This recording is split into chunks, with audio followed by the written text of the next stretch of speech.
All right, welcome to the pod presented by Prime Video. Happy St. Patrick's Day. Ross is wearing beads or something. Yeah, there you go. I got my green pants on too. Dan, look, see, look, very jaunty. How sober are we, Pat? I mean, Ross. How sober are we? No, we're pretty sober. We're good. We're good. Pretty sober. Stopped early, Dan. Pretty sober. I just started. I have some. There you go. Little glass of Jameson here. It's a late night pod. We got the brackets. Everyone loves the late night pods. They tend to get a little off the rails. We got brackets. We're going to break down brackets. We're getting to it. UConn, number 1 overall seed. Houston, 2. Purdue, 3. North Carolina, 4. Those are your 1 seeds. Then we got Tennessee, Arizona, Marquette, Iowa State after that. Can anyone explain to me why, okay, North Carolina's the 4 seed, but Tennessee's the 5. But instead of those two playing, North Carolina's getting Arizona, which is the 6. And then what? Does anyone care? Don't know. I mean, yeah, look, the committee did if a lot. Do this, just do it. Yeah, they did a number of odd things. To me, I think they wanted to keep Arizona out west because they need some teams out west with fans out west. There's not many of them unless the Mountain West teams are going to show up and do something.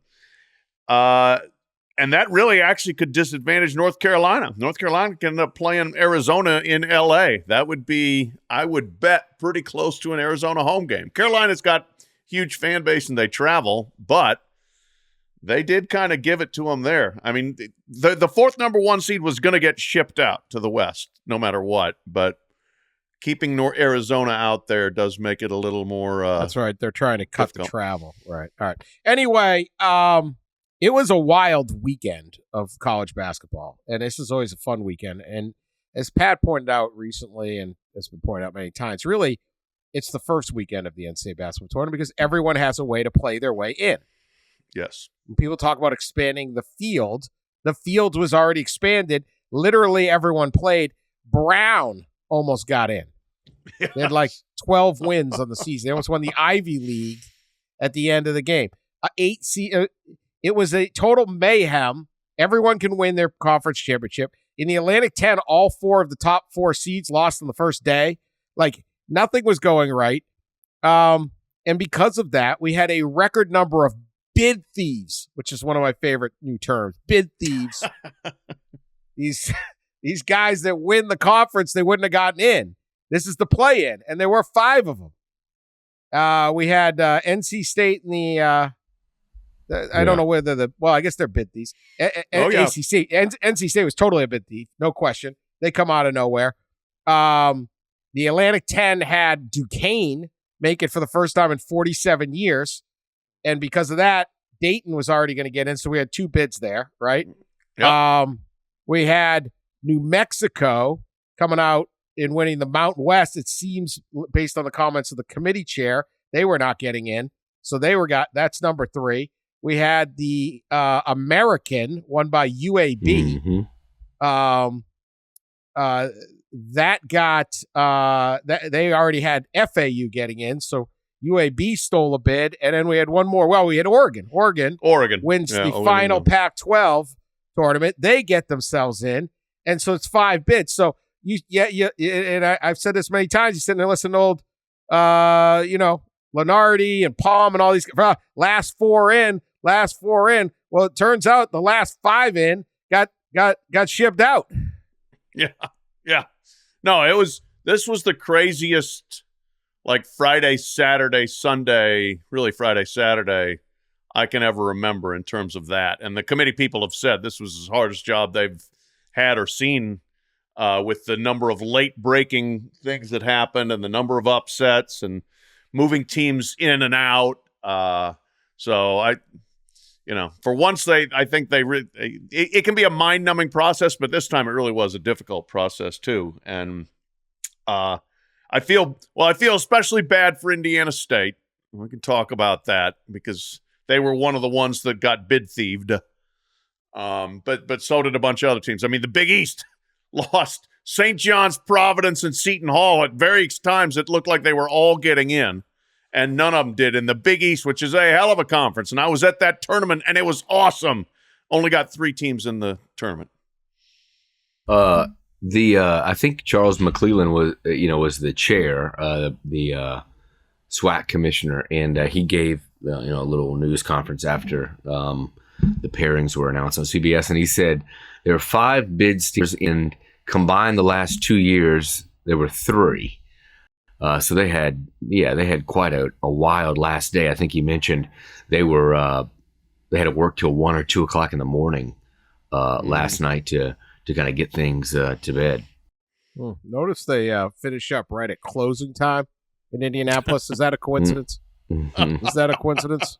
Were they working? Were they working? Little St. Patty's Eve, Dan? Maybe they were at the. Did anyone see them at the noodle? That's what they put that noodle. That noodle. There you go. The fines, the NCAA fines, keeping the selection committee. Were they trying lubricated? To carb load late at the grease load at the steak and shake downtown Indianapolis? Really like the home. Jim O'Connell, the old AP writer's favorite steak and shake in America. Oh yeah, he was a steak and shake connoisseur. Anyway, felt terrible for the Big East. Big East was really fun this year. They did just beat themselves up. The middle just savaged each other, and then when you get done with that. There's a lot of complaints. I totally get it. There's a lot of bitterness. It's disappointing and all that, but there were 5 bids taken, and it is an example that the conference championship is part of this. Yes, and you want to get in, go get in. Yeah. Long Beach State got in the Big West. That was not a bid thief. They fired Dan Monson, their coach, the old Minnesota coach. They fired him on Monday. Basically didn't want to pay anyone else to what they thought would be a quick exit. They win the Big West, and now he's in the tournament, dead man walking. Yeah. But Dan Munson is out at the end of the season, but the season won't end. They keep winning. It was unbelievable. There was a suggestion, Pat, that he is going to retire, maybe, and but maybe. Maybe they'll make a run. Somebody will scoop him up, and they're already in the middle of a run. Maybe he's got a new life and a new job somewhere. He wasn't retiring. Didn't they broom him?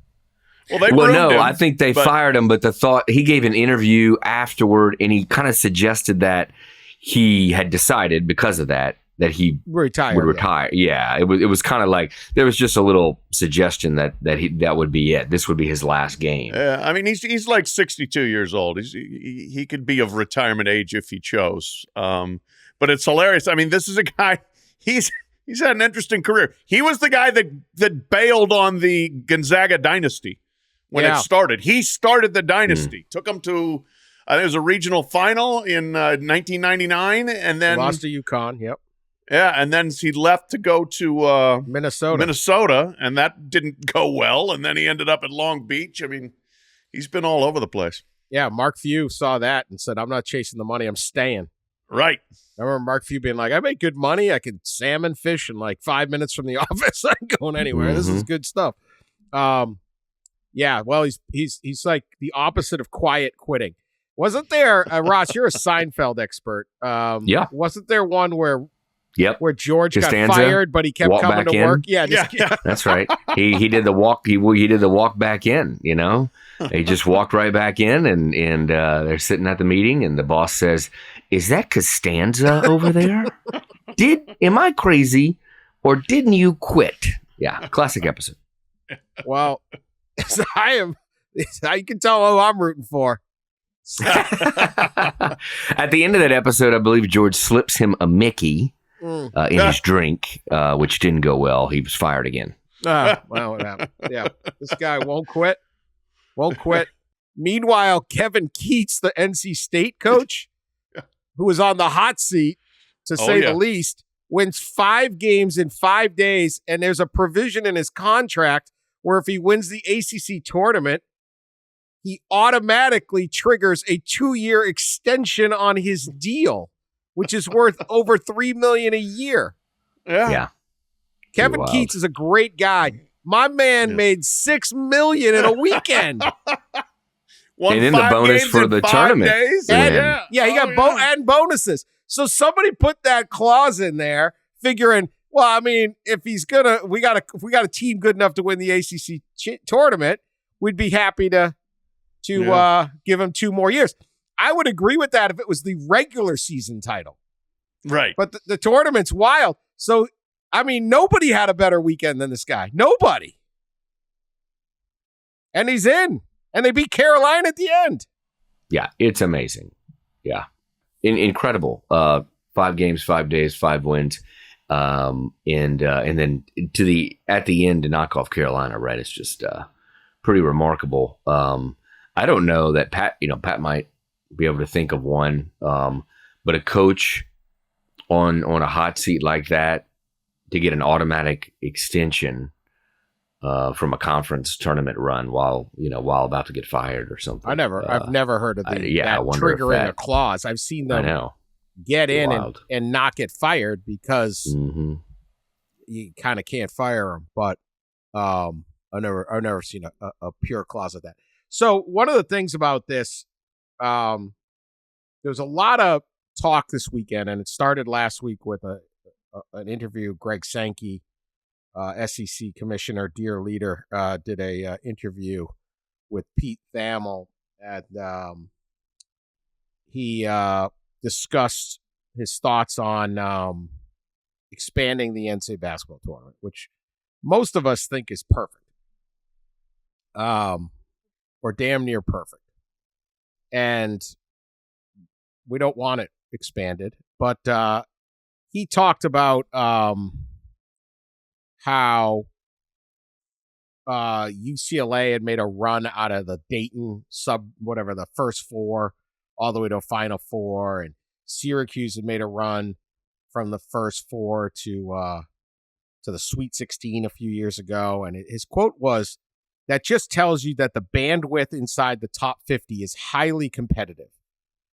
He said, "We are giving away highly competitive opportunities for automatic qualifiers," in parentheses, from smaller leagues. "And I think that pressure is going to rise as we have more competitive basketball leagues at the top end because of expansion." This made a lot of people nervous, including myself, because it quite literally the term "giving away" is a sense that, like, the spots in the NCAA basketball tournament are owned by the big conferences, and they're just being nice by including these other leagues. And it was a stunning statement from Sankey, who has been around, because it's like the entire reason this is so wildly popular, not the entire, but a large portion, is because of this ridiculous idea that anybody can get into it. And you have all these teams from, and you didn't have to go to a big famous school or something, and all of a sudden you're in, Vermont is in for like the 3rd time in a row, maybe. Vermont's a mainstay. My gosh. Your little school can make it, and you're in. Everyone's got a chance, everybody in the pool. And sometimes, increasingly too, FAU makes the Final Four. Not Florida State, or Miami, FAU, right? Or San Diego State, or St. Peter's goes. And it struck a lot of people, and I think there was a lot of angst about it, because it struck them as like, here's the most powerful guy in college athletics, completely missing the point. And for all you can fear and feel bad for Providence or Seton Hall or St. John's or Oklahoma or these schools, Indiana State, this is how the system works, right? We don't need to all of a sudden just take away bids or go to this huge thing and eliminate the excitement of this weekend that we already have. Now, he spoke again to reporters at the SEC Championship, and he wanted to make it clear that he wasn't saying, he's just his opinion to maybe study it. Nothing is static. And he said, "I take the example, Ole Miss baseball, last team in, won a national championship. This was a few years ago. He says baseball is different. It's actually less random than basketball, which is true. You have to win a series. It's double elimination. And it's simply an observation. We leave some highly competitive teams out that can justify their participation. That's part of the review. That should be part of the conversation. Because, again, we keep adding team. Nobody seems to want to deal with the volume of Division I teams increasing. There are now 362 Division I teams. So we're going to have to continue to adapt. I think that's healthy conversation. He said, the first time I made a comment, within 2 minutes, people said, that's the worst idea. I said, well, that's actually not an intellectual exercise. I hope there's some effort to think through things. You have to give credit to teams like St. Peter's a couple years ago, Florida Atlantic's around there. Great stories. We certainly want to respect those great stories, but things continue to change. There's nothing wrong with the review. And again, I think it's a healthy conversation. And that's basically it. He's just putting out his opinion. Pat, should we be nervous that Sankey's coming for the tournament? What my fear here is that because we had 5 bid stealers, and probably this is going to get muted because it was the Big East who took it on the chin, not the SEC or the ACC. But because of this, there'll be renewed interest in expanding the tournament. 100%. I think be careful. All of the talk about, that was so hard to pick these teams and we left out some good teams is just feeding the what the power conferences want, which is a bigger tournament with more of their teams in it. And I feel bad. Like, I think Indiana State should have been in, and I could find a couple teams that I would take out to put them in, but that doesn't mean, let's go to 72 to make sure, things get taken care of there. So no, this is a bad idea that is going to get further fuel, I think, from this particular selection conundrum, and I would be extremely nervous. I mean, look, the SEC and the Big Ten already want more of everything. They're going to want more on the football side. They're going to want it on the basketball side too. And there's a difference between saying we should respect what St. Peter's did and, or the other one he came up with, FAU, and we should preserve the chance to make sure that can still happen. He's not saying that. So Sankey's really smart and chooses his words carefully, and I would be concerned by his choice of words there. You can respect it, but it doesn't mean you want to give everybody the chance to still continue to do that. It's not just Sankey. You guys remember, I don't know, 6 weeks ago or so, we kind of wrote a wide-ranging story on both NCAA Tournament and CFP access in money. In one of the things in there was Brett Yormark of the Big 12 and Jim Phillips of the ACC. Two leagues that like to consider themselves basketball powers. Certainly this year, the Big 12 or the new Big 12 going forward is.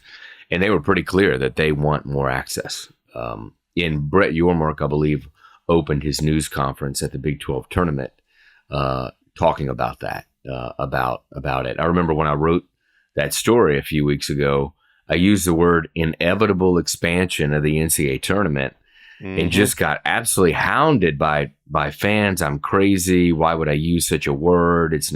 Surely this is not real. I used it for a reason, right? It's going to expand.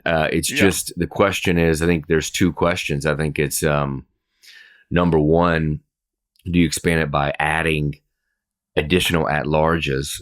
Or number 2, do you expand it by subtracting automatic qualifiers? And I think politically, we talked about this when I wrote my story a few weeks ago.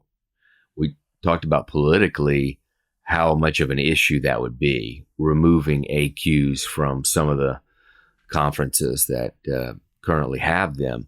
And, watching Selection Sunday, the show on CBS, it brought back that great feeling when you see gymnasiums erupt of schools that got in. They knew they were going to get in, but just to see their name in paired against a big, powerhouse or power program, those things are really cool. And we certainly don't need to take the AQs away. I just think, again, it's inevitable, and I think what's going to happen is you're going to have 6 to 8 to 10 additional at-large spots. I would be surprised if it was much over 80.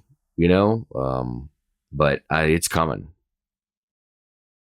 I find the whole, it's 306, there's too many teams now, 364. I just find it completely disingenuous. There are 6 major conferences as of this year in major college basketball, right? The Big East, the Big Ten, the ACC, the SEC, the Big 12, and the Pac-12. The Pac-12 is now going away. We're down to 5. Okay, but of that group, 8 of the 10 remaining teams are still in major conferences. They're just getting absorbed elsewhere. But we lost 2, so there's 2 less major conference teams. However, the Big 12 expanded recently to add 4. Central Florida, Houston. I mean, amazingly, we didn't call them a major team until now. Now they're major. Yeah. But pretty good last few years. Cincinnati and again, another not what was that? And BYU. All other than Central Florida's had its moments, but so there's really so they added 4, took 2 away. There's only 2 more major conference teams, and there's 1 less league. When they're adding 364, they're adding them to the Northeast Conference. Right? Right. Yes. I'm pretty good at knowing all the leagues, but man, the NEC, like the what? That school is in? Is that accredited? Some of these leagues, we're adding these teams, okay? It doesn't mean that they are taking spots. You could have 1,000 schools and it wouldn't matter because you could just add everything. Ed's Tractor Trailer Driving Academy, Murfreesboro, Tennessee could get in. It doesn't mean it doesn't mean anything. So when they say we need to expand it because we now have 362 teams, it's totally disingenuous. It's a fake number. You're not worried about team 362.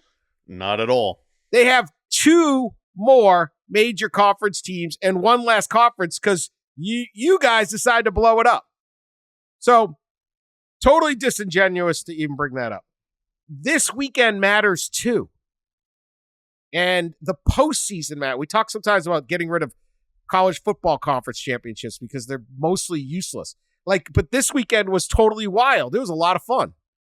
And I get you want to get in the big, well, you had your chance. And 5 schools said, we're taking it. And to Ross's point, yeah, unbelievable. The school near where I live right now, Oakland University, got in, and they had a huge crowd at their arena. I don't know if they were on CBS or not, and they get to play Kentucky, and they had a pizza party, and all the kids on campus, and phenomenal. We don't get rid of that. Whether they win or they lose by 40 to Kentucky, it doesn't matter. So it's just, what are you messing with? What is broken? Nothing is broken. Same amount of opportunity. And if anything, there's 1 more at large for your power conference teams because the Pac-12 is no longer around. Yeah. No, I mean, there is nothing broken here. And yes, the additions are going to the bottom rungs of the A-Sun and Conference USA and the Southland and the NEC. And, that's where the new teams are coming in. They are not a threat to take anyone's bids. They just allow you to play the accounting trick and say, well, our percentage is too low of schools that have access to the championship. No, because most of those schools have no real access. I mean, they've got to try to win the 1 bid out of their league. So this is purely just to further prop up the power leagues. And if you do that, if you add another first 4 or 2 more first 4s, or even 3, then you're just going to end up matching up more of the quote-unquote smaller teams against each other, and they're not going to get their chance. Oakland's not going to get to play Kentucky. They're going to be playing, in some play-in game. Morehead State, Vermont, teams that are good, had good seasons. College of Charleston, Samford. Are they going to get their shot, or are they going to be shuttled off to play in some play-in game against another 15 seed like them? I can't stand the thought of it. Don't like anything about it. I just did really quick research math. 8 non-Power 6 teams made the Final Four in the last 12 years. 8. Roughly, if you go back, it's probably close to 1 a year. Yeah. I mean, that's something, right? That's pretty big, right? I mean, you think of the years the Butler and VCU. And half the Final Four last year. They had one of the title. Yeah. I mean, two of those of 12 years, 2 non-Power 5 conference teams made the Final Four. Last year in 2011, 2011 you had VCU and Butler, and then of course last year you had San Diego State and FAU. And lo and behold, this is the year. We're talking about this. Loyola Chicago, another one. Colin texted us about that. I mean, that was an awesome run. These things are great. Yeah. Wichita State in 2013, the Shockers. I mean, these things are great. This is what makes college sports great. And not to switch it to football because hey, Football Ross is here, but this is happening in CFP too, right? We've been talking about it for the last couple of weeks.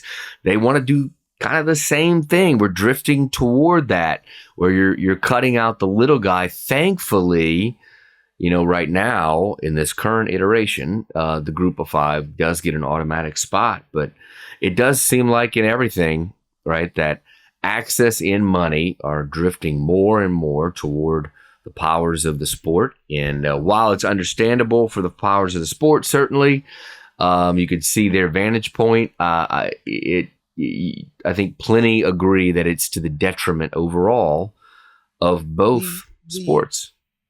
Football, I get. Football's hard. If all of a sudden the group of 5 gets in and starts winning a lot of games, then we can revisit how many bids the group of 5 deserve. But football is tough. Okay, we've not seen a whole lot of competitiveness in those opportunities. It can happen, but basketball is a totally different thing. That's our whole point. You can't have this many play for championships. Butler twice, Gonzaga, and SDSU all played for the championship. Utah did a ways back when they were in not whatever Power, right, when they had Rick Majerus. But you're going to see it on. I mean, I don't even know if anyone are you watching this tournament? Do you even get why this is? It's not popular because people love college basketball. They love the tournament. People like college basketball. There's a lot of people that really like college basketball, and that's great. This is an absolute cultural phenomenon, and somebody wants to water it down so we can make sure that Providence got in or Oklahoma. All right, what? And yeah, just the language again. I think Pat, you were right. Sankey's very smart, and he's not sitting there saying we need to celebrate and protect the right of St. Peter's to be a 15 seed and beat Kentucky and Purdue and make it all the way to the Elite 8. So we got to respect it. Mm-hmm. You don't need to respect it. We need to protect it. This is what's going to be great. Yeah. And let's go to break. And I'm going to tell you why I think this is not that this is going to be a shock. This is going to be even wilder than ever. And I'll posit my theory on why. So this season is crazy, right? We do not have anything close to an undefeated team. The fewest losses is UConn at 31-3. We got everyone else, three teams with 3 losses. 3 teams with 3 losses. Okay. UConn, James Madison at McNeese. Okay. James Madison, McNeese. Kansas. Will Wade. Yep. Yeah. Will Wade. Back in the tournament. Will Wade. Oh, yeah. Mark Few, Will Wade, opener. Look out. Will Wade can coach basketball, and he can now make strong-ass offers. Go get him. He's smiled. Yeah, now he can legally make strong-ass offers. Dude doesn't do anything wrong. They've got some dudes. They have got some dudes. He just got caught on the wiretap. They accepted strong-ass offers, maybe? Good. I love Will Wade. Get it done. Will Wade showed the farce of it all more than anyone. I got a text from somebody down at LSU as soon as the pairings were announced. And the text was, I will wade for you, which was shirts that LSU had branded the year that they made the NCAA tournament run. So I'm guessing, Wade like endeared himself to the LSU fans. I mean, I think most people there would have not wanted him fired. Right. Most fans there. And I bet you have a lot of LSU fans rooting for the McNeese Cowboys, which is pretty rare down there. I think it's great. He didn't get fired. By all standards, he should have been fired. They didn't fire him was the best thing ever because it was just the proof that, we don't care. Well, then eventually they did have to fire him. They fired him. Yeah, but it took 3 years. When the 8 level 1 violations came out and the notice of allegations. There's no violations anymore, so go get him, Will Wade. Mm-hmm. You outlasted it. Kansas has 10 losses. North Carolina has 7 losses. Duke has 8 losses. Michigan State has 14 losses. Kentucky has 9. Any more blue bloods? What else is a blue blood? UCLA ain't even in this thing, is it? No, hell no, not even close. Whatever. For a long time, there's just coincidence. I mentioned some of those schools. Just total coincidence. I could name any school. But for a long time in college athletics, college basketball, 2 shoe companies controlled the flow of talent in the sport. 2 shoe companies decided who was going to be good and bad. If we recall the great case of Brian Bowen Jr. from the FBI trials, he was not a top 5 recruit. He was not a number 1 recruit. He was like number 30 to 50 or something. He's a good player from Saginaw, Michigan. And at the end of the recruiting cycle, Adidas made a deal to make sure he went to the University of Louisville and help build the roster and protect their $100 and whatever $1 million investment in Louisville basketball. Now, most of the focus gets on, did Rick Pitino know? Did he not know? Did Bill Self know? Did he not know? What did Kay know? What do all these guys know? It doesn't really matter what they knew. Adidas and Nike controlled the flow of talent and stacked rosters at certain schools. In this case, we know it was Louisville because it came out in the trial. Maybe those other schools had similar situations. Who could say? Who could say? Maybe. Maybe every coach in America said it for 40 years, but who could really point it out? We don't know, right? Now, all of a sudden, there's a lot of ways to build a roster. All of a sudden, it ain't about the juice of Adidas and Nike in building a roster, not just giving you the McDonald's All-American, the top guy, but hey, you know what? Kind of used another guy over here. Let's just fill in this little gap. No one would notice. No one noticing when Brian Bowen commits, not other than the recruiting junkies, right? No one's going, oh my God. But man, that's a nice little piece that helps get you there. Or they wouldn't do it. Or they wouldn't care, right? We know from the trial that that's exactly what happened. Adidas said, we need to help Louisville out. We're sending him there. Did Pitino know? It doesn't matter whether he knew or not. Let's pretend he didn't. Let's take his word for it. He didn't. Doesn't matter. It was going to happen. Louisville was going to get better. That isn't how you have to do it anymore. Will Wade was sitting there going, I'm not at that kind of a school. I got to make strong-ass offers. Well, now he can just do it above the table. Everybody can do it above the table. Now there's a portal that's moving guys around. Now the portal means just because Nike sent you there when you were 18 doesn't mean you got to stay.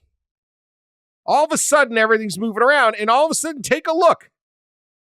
Now, we got a small sample size here, and I'm not the one who's going to be like, hey, these schools will never dominate again. I'm not going to do that. I don't know. And there were other variables. Louisville was terrible this year. They also don't have Rick Pitino as their coach. John Shire is the Duke coach. He's not Coach K. Coach K wasn't Coach K 2 years in either. We'll see how John Shire does. But it's pretty damn interesting that the wildest, most even, most chaotic, most anyone can beat anyone season we've ever seen, and an NCAA tournament where UConn deserves all the respect, national champs, they're coming back. UConn is not, they've never been that school. Houston, unbelievable team. I love the Houston Cougars. They ain't never been that recruiting school. That isn't how he built the roster. Jamal Shed was not a heavy recruit. Purdue, come on. Not that school. Okay. No. They got this big guy from Canada.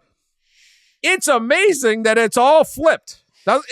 I am in the hypothesis era here, Pat. Let's see what happens. Uh-huh. But something changed a couple years ago, and all of a sudden, this may be the most mad March we ever saw. It was the most mad conference tournament weekend. Duquesne came out of nowhere. And then I had someone tell me, well, Duquesne's got a little money act. They got some NIL money. Because I'm like, Duquesne won the Atlantic 10. 47 years. I don't know. My theory. Thoughts? It's a very interesting theory. I think I know where you're going with this. Now that the shoe companies aren't picking and choosing as much, playing field a little more even. And I think that Florida Atlantic and South Dakota and San Diego State and Miami went to the Final Four last year. Those teams have never been to the Final Four. And don't be surprised if we have somebody similar rolling in this year. You noted, how much everybody is losing all the time, basically. So who can string together 4 straight wins in this tournament? Probably a lot of people, or maybe very few, but it's not going to be easy to predict. And NIL, again, not ruining things, making it more interesting, making it more competitive, especially as you noted, basketball, it's easier to put together a team. You get 3 to 5 to 7 guys. You're paying a bigger NIL chunk for some of them, but Indiana State won 28 games. Their NIL budget's tiny, but they put together their guys. And that we just did actually have a little bit of news break that we can put on the pod here. That St. Louis is targeting Josh Schertz, the Indiana State coach. Pat Forde sources. That's right. How much does Larry Bird contribute to that? Larry's 0. I think 0, right? Yeah. No. Larry ain't getting money. He still mows his lawn. Does he still mow his lawn? I don't know, but would it surprise you if he did? I would hope so. That's what I would do. Old sneakers that are like green and not Celtic green. They're green from the grass. I think the most exciting thing that could happen in my life is if I got to mow Larry Bird's lawn. Why don't you get as someone who loves mowing lawns and grew up in Boston in the Larry Bird era, I don't even know if I could do it. I think I'd be too nervous. I would love to see you like loading up your mower, whatever you got there, and like on a trailer and driving south on I-65 to mow Larry Bird's lawn. I have a bone to pick about these people like Dan who like to mow the lawns.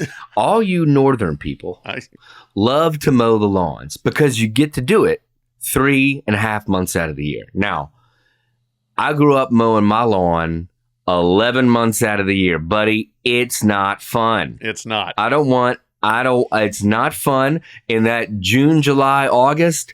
Oh boy, you don't want to mow the lawn in the South. We are way off. Get out of here with all this. Is Kiln, Mississippi in the South? Is Kiln, Mississippi? Yeah. Okay. Yeah. Of course it is. Did Brett Favre grew up in Kiln, Mississippi? He did. Brett Favre loves mowing his lawn. The Kill. By the way, what is it called? The Kill. The Kill. Oh, the Kill. Yeah, that's how they pronounce it. The Kill. Mm-hmm.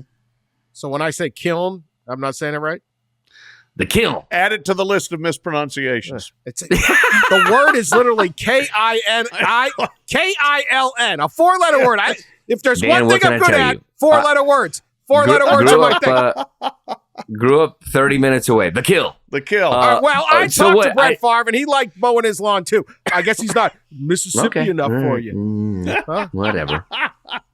Here we go. Brett Favre. Who knows if he's telling the truth? Anyway, back to my theory. He's been in the news lately, These things happen. Allegations. The man likes mowing his lawn. He's of high moral character. Pat or Ross, what do you think of my theory? Shoe companies ain't got the juice, man. They ain't got the juice. And these coaches that complained quite a for theory. decade after decade. Hell, I might have written a book about that one too. The shoe companies are controlling all the recruits. Now they're not. And so they're bitching about how they're not, apparently, because they don't like NIL. I think it's a solid theory there, Mr. Wetzel. I do wonder how much of this is a product we've talked about in the football world too, of just the transferring, right? The one-time transfer, and now the unlimited transfer, and players just being able to move around and want to play, right? And Pat said it, it doesn't take a whole lot of players. It's not like football where you might need 10 to 12 or whatever players to restock your team. You might need just a couple in basketball, and that, with the transfer portal out there like it is, I'm sure that has been a factor in this. Speaking of the portal, which I believe opens tomorrow, Monday, the day after Selection Sunday in basketball, so look out. But Dan Hurley, on 3 separate occasions at the Big East tournament, said people are tampering with his players. I mean, he put it out there, and it will bear probably. He is so prone to say anything at any time. Really, he would address such a thing. I can't. No, I want to see where he wants to take this, because he was ticked about it. He's winning the Big East tournament. He's got the best team in the country, but he's mad that people are talking to his players. He might win another national championship. Note to the UConn players getting tampered. To quote Jim Harbaugh, "Who the hell's got it better than you?" Do not leave UConn. And they've got a solid NIL program, I believe. It's rolling pretty good there. Some fans. They got some fans there at Husky Nation. Danny Hurley is just fantastic. He's trying to get a fan rejected. He may fight with anybody. He took a meeting. He said he at halftime, after trying to get a Louisville fan ejected, or St. John's fan ejected. He went on in the locker room and used his Calm app to have a 3-minute meditation. Yes, he said he need. I asked him. He said, I needed to recenter myself. I said, so what did you do? And he said, I separated myself from the staff for 2 or 3 minutes, and I used my Calm app and I meditated. I was like, there you go. Dan Hurley in the locker room at halftime of a Big East tournament game is meditating. What planet are we on? AirPods in, Calm app on. Danny Hurley, what an advertisement for Calm app. Just a beast. I mean, okay, so imagine now Bob Hurley, Hall of Fame. His dad is the Hall of Fame coach at Jersey City, St. Anthony's. Incredible book by our man Adrian Wojnarowski, Woj, Miracle of St. Anthony's. Phenomenal book. Bobby Hurley is this classic. The guy was a probation officer during day, and then legendary high school basketball coach. And so he had to handle all these kids. And Bob Hurley, I've always had a tremendous relationship with. Really love the guy, but he is a very intimidating individual. This is not a man you want to trifle with, even if he's like looking for good publicity, right? Like he was always like, "Hey, thanks for calling," like he's always really nice to me, and I'm still terrified of him. Right. So he's your dad. He's your dad. Yeah. Okay. The probation officer, legendary high school coach, Bob Hurley. No, there is not an ounce of you're not getting anything by him. Then you're Danny Hurley, and you're a really good basketball player, but your older brother's better. Bobby's better. Now you're good. Danny Hurley was a good basketball player. He's a good basketball player at Seton Hall and all that. But Bobby was the NBA guy, the Duke guy, the whole thing. Bobby was one of the greatest college point guards of all time. One of the greatest. If he hadn't had the accident, he probably would have done better in the NBA. Still did pretty well in the NBA considering he had his huge car accident. But if you grow up like Danny Hurley in that situation, that crucible of your dad, your brother you're never as good as your brother, you're at this Jersey City, St. Anthony's, everyone's, it's a merciless place, and you come out tough. You just come tough. And so this dude will fight anybody. I love him. I absolutely, I thought you would not have a tougher man coach UConn than Jim Calhoun. Okay? I didn't think that was possible. I'm not saying he's tougher than Calhoun because I don't need Calhoun yelling at me. But It's a run for the money. It's a run for the money. We'll see. We'll see where it ends up. Not a dime. Not a dime back. Not a dime back in that New England accent, Calhoun. UConn's got the greatest coaches. I love it. I talked to Calhoun there. How can you not be a UConn fan in this country? Literally, how can you not root for this team? Their coaches are just nuts. Completely in all nuts. the best ways. All the best ways. What did Calhoun say? Okay, I mean, I'm talking to him just about, kind of the program lineage and everything. And I said, your teams were mean. And he's like, well, my dad was a light heavyweight boxer. And starts in on that. And it's like, okay, yeah. I mean, he was, yes, he was snarly. I mean, he would want to get into it with anybody on the sidelines, reporters, etc.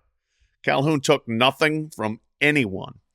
And there was a clip recently of him. I guess it gets recycled probably every year, I feel like, on the anniversary, where he just dropped a load of F-bombs right in the middle of a news conference at a reporter and had an exchange with him. I'm trying to remember. There were two exactly legendary what ones. out, One was claiming he made fantastic. too much money. That was the not a dime. Right, not a Not dime a dime back. back. Like, well, you make this kind of money, and he's just not a dime back. I should give it more. All this just goes after him. Another was he should have recruited Yes, that's somebody the who one. was at Yeah. Providence who was a really nice player. But he's like, I had two guys. I took a Mecca Okafor, and I don't know. He just, no, Calhoun, you had to come straight with Calhoun.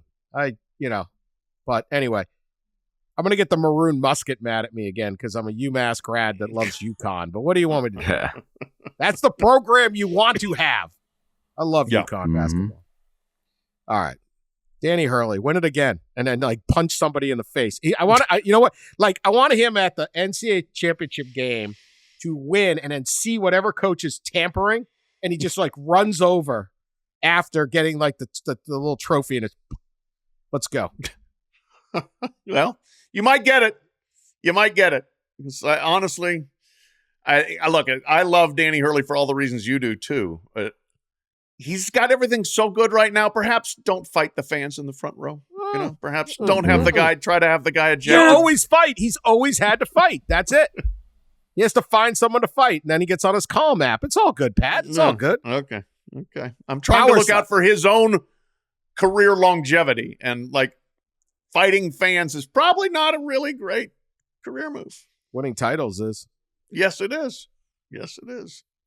So, we'll get into picks or something later. We're going to say something nice because we've said plenty of mean things. But just generally, are we in agreement that this is going to be nuts? Oh, completely. Yeah. Yep. Yeah. More than ever. Yeah. Mm-hmm. Yeah. Now, trying to pick it is going to be really hard because you don't know where the upsets are going to be. But I can. Yeah, crapshoot. I can find a few that All right, pick. Give us a couple schools you think. This may go a little long. Whatever. That's fine. You do not want to play James Madison. I am sorry, Wisconsin, 5 seed, getting James Madison, the 12 seed. James Madison beat Michigan State in East Lansing to start the season. Started 14-0. They currently they're on a 13-game winning streak. It's the longest in the country. Do not play James Madison. Apologies or condolences to Wisconsin. Father McNeese against Gonzaga. Look out. Samford against Kansas. Kansas is playing like garbage. They've got guys injured. They're supposedly coming back, but still they're not playing well. And Samford is very good. Bucky McMillan was a high school coach. They hired him straight out of high school. He's a former poker savant. Used to go to Vegas and win tournaments. He's kind of had to stop that now as a college coach, but his team, they play like Pitino's old teams. They press the entire game. They're up in your face. They can wear you down. They are dangerous. And I like College of Charleston against Alabama. Alabama's not playing well. And College of Charleston, Pat Kelsey, they run 9 guys in and out. Everybody, gets a same amount of minutes, same amount of points, but they play fast and they play very hard. New Mexico could beat Clemson. There's a bunch of them.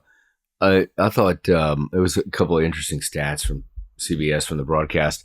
Although one of them was the records that they show every year, the first round historically, the seeds and how they fare. I thought it was really fascinating that the 6 seed and the 11 seed record. Now, going back historically, the 6 seed is being the 11 seed a lot more times, but they just went back to 2010. They zoomed in on just the 2010 since 2010. So about 14 to 13 tournaments or so, and the 11 seed has a 27 and 25 record against the 6 seed, and actually winning record in the 6-11. And so I was looking at, of course, some of them. 6 BYU, 11 Duquesne, 6 Clemson, 11 New Mexico, 6 South Carolina, 11 Oregon, and then the last one is 6 Texas Tech, 11 NC State, who of course is on a run of their own, as we discussed earlier. I just think that these, because of the number of losses, the seedings just matter.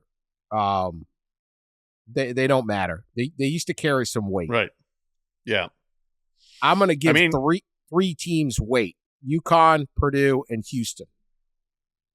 I'll give 2 out of those weight. Who are you taking out? Purdue? Yep. Okay. Can't trust them till they do it. Can't trust Boilers. them till they Boiler do up it. the drum. Although Houston are losing by you trying 30, to get me to bring up the drum? Are you trying? Yeah. I'm trying to turn over a new leaf here, Pat. I visited Purdue not too long ago, and there we go. Here we go. They didn't show me. They took me on a tour. It was great, actually. Now it was cold out, and I mean cold, but I didn't get to see the drum, and I was disappointed. I thought it was so enormous you wouldn't be able to miss it. Mm-hmm. Did you enjoy Lafayette versus West Lafayette? That's Dan's other peeve. Yes, I did. I did have a lunch at the. Oh, I'm going to forget the name. Something chocolate. Yeah, it's a bar. Yeah. But I had lunch. I had lunch there. Yeah. Looks like a place that I would like to spend a night and just watch people. But it was good. It was good. Yeah, that Purdue's awesome.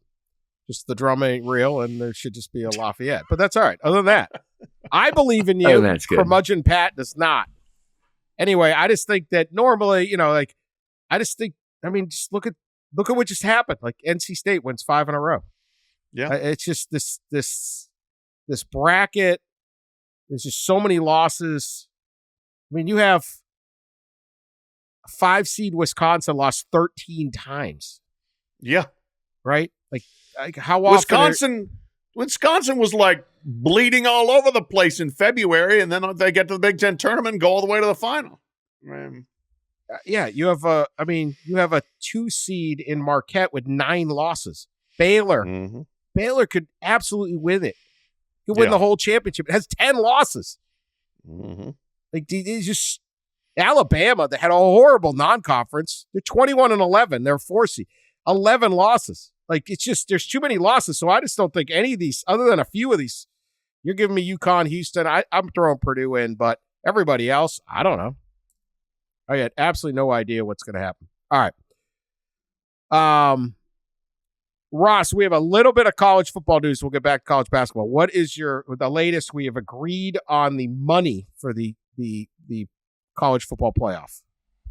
Yeah, on Friday, the 9 conferences in Notre Dame, because remember the Pac-2 are not deemed as a conference. They're being treated as independents, Oregon State and Washington State. So the 9 conferences in Notre Dame agreed to a memorandum of understanding that kind of laid out, the ESPN, I think, TV deal, and then agreements over revenue format, and then protections around a future playoff format.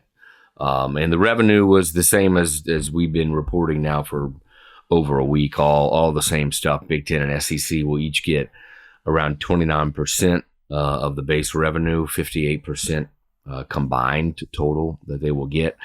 ACC and Big 12 will get around a combined 32%, around 17 for the ACC, around 14.7 for the Big 12, and then the Group of 5 will get around 9%. It's going to be less than $2 million, but they're hoping more than $1.5 million. It kind of depends on how things work out.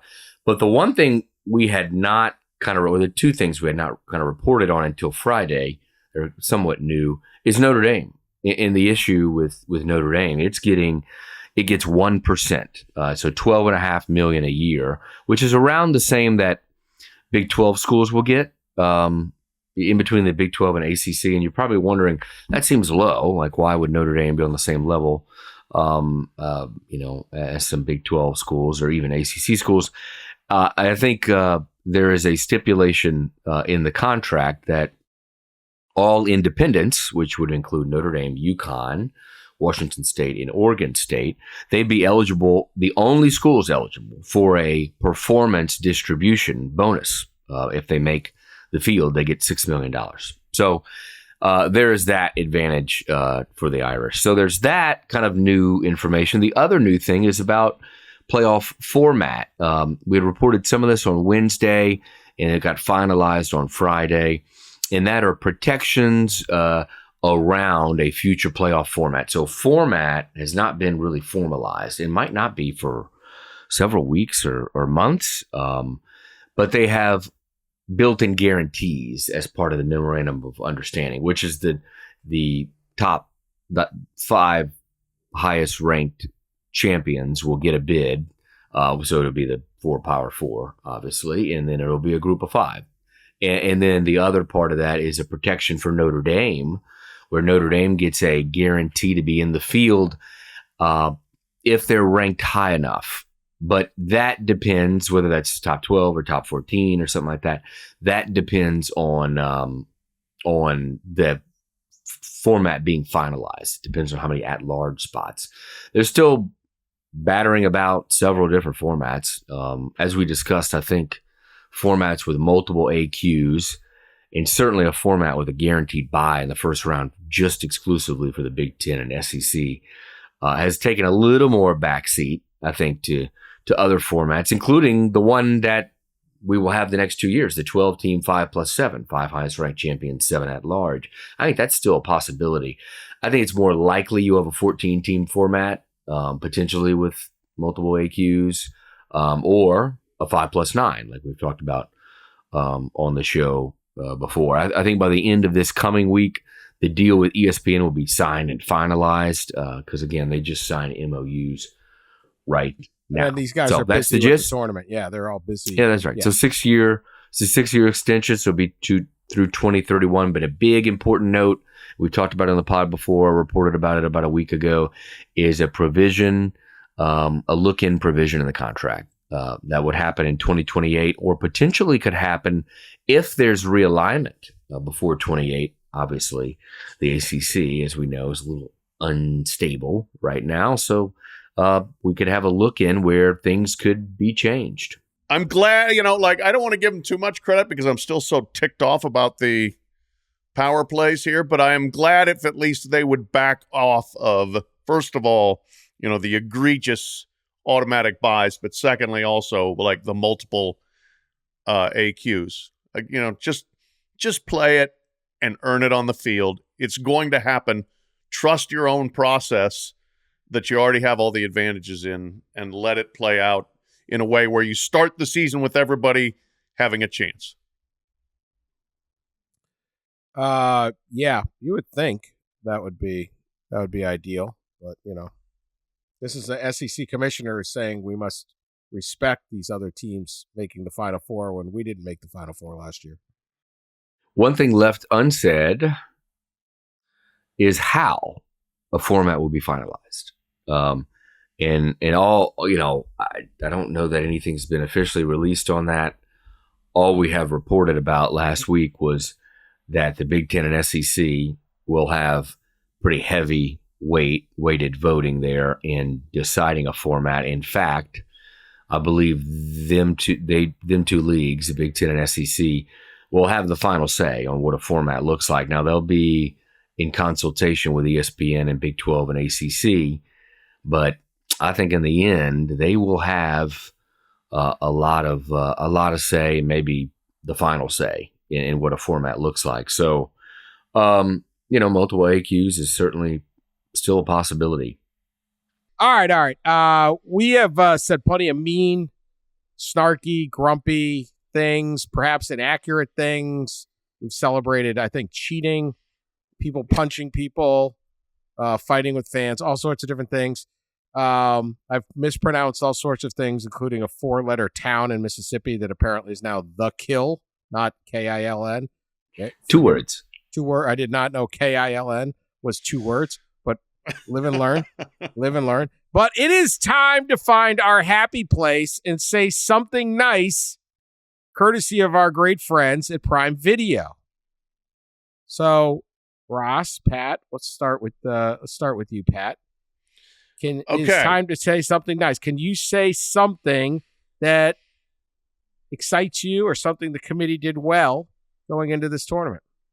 I want to give a shout and a tout. If you didn't see the ACC tournament and you haven't watched North Carolina State this year, check out DJ Burns, their center.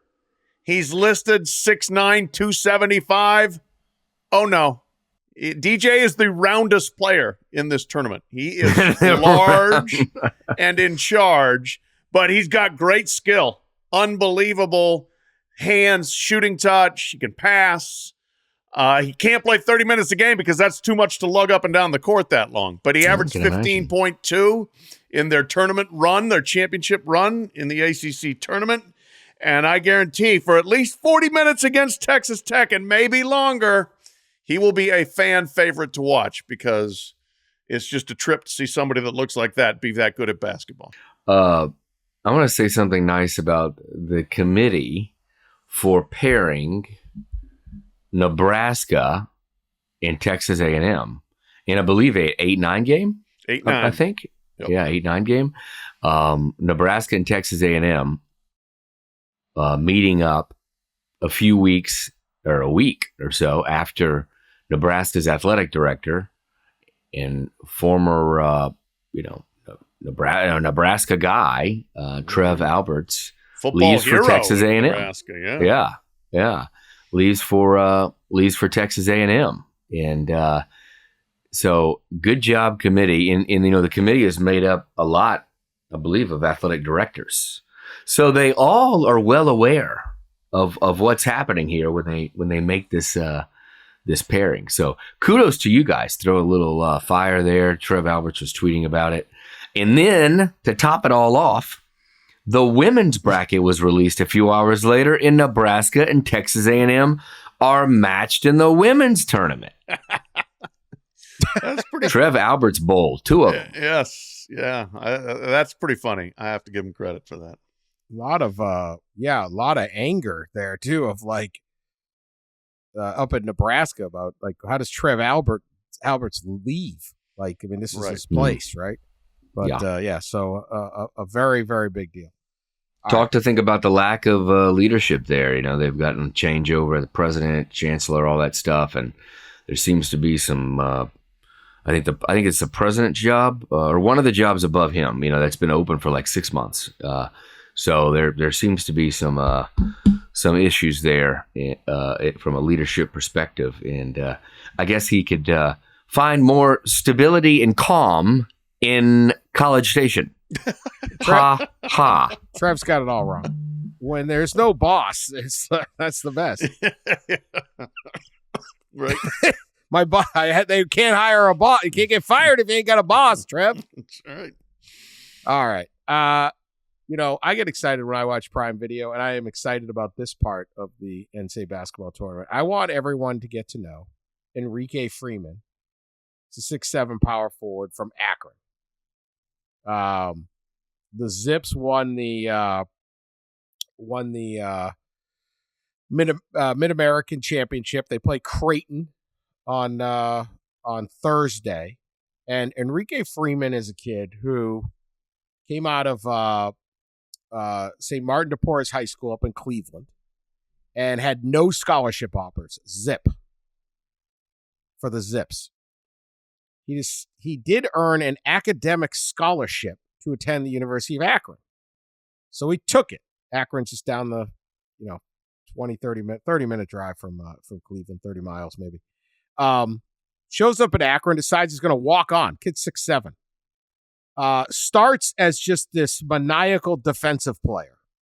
4-time now MAC, the all-defense team. Turns into a player.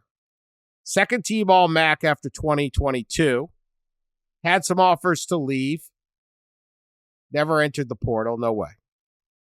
2023, he's first team All-MAC. Now he's just a straight baller. Big Ten, everyone's trying to get him to enter the portal. I mean, I know that would be tampering, but so we know that doesn't happen, but just allegedly. He enters the NBA draft, considers going there, decides to pull back from the NBA draft, refuses to enter the portal, tells John Gross, their coach, he wants to come back with the other guys and lead Akron to the NCAA basketball tournament. His senior year now, he had 30 double-doubles. 30. Monster game. He did not actually, the one game he didn't get it in this year, or one of the few, was the actual MAC championship game because he only had 9 rebounds in that game. But absolutely dominated the MAC tournament. It was a dramatic victory over Kent State. There was some unfortunate foul and all that. But Enrique Freeman is a really exciting player. Akron is a very, very good team. I don't know whether they can beat Creighton or not, but if they get on a run, I will not be surprised. It's one of those teams. They got a whole bunch of really good players. And Enrique Freeman is just one of these great stories that I hope like America gets to know this kid, because I just love that backstory. And what I love about March Madness is we get to meet these kind of guys that are toiling away in Akron, academic scholarship kids, no scholarship offers. And it's truly their one shining moment. At least basketball wise, he could go to the pros. We'll see. I don't know. But the true one shining moment in college basketball, that's what makes it good. Not access or guaranteed access to power conference teams. So I'm all about here in the transfer portal era. Enrique Freeman I'll say all the nice things about this kid. His stat line in the semifinals against Ohio, 24 points, 21 rebounds, 7 block shots. Ridiculous. I watched the game. That didn't even do it justice. They were like, they couldn't. I mean, I guess it does. I mean, think about this game. When you're putting up those numbers, every possession, you're a factor. You're either scoring or rebounding or almost rebound. Like, just incredible player. So, and kind of what this tournament is about. So, all right, there you have it. We proved that we can actually say something nice and positive for once. Thanks to Prime Video. Find your happy place and take the stress out of streaming with Prime Video. We will do another pod before all the action starts Thursday. We'll make some picks. I'm sure you guys want to get in on our, you know how we do in the race for the case. Although we all finished above 500. Anyway, that's our show. That's all I'm saying. We'll be back with more. So continue to listen. Share us on social media. Tell your friends about us. We will talk to you later.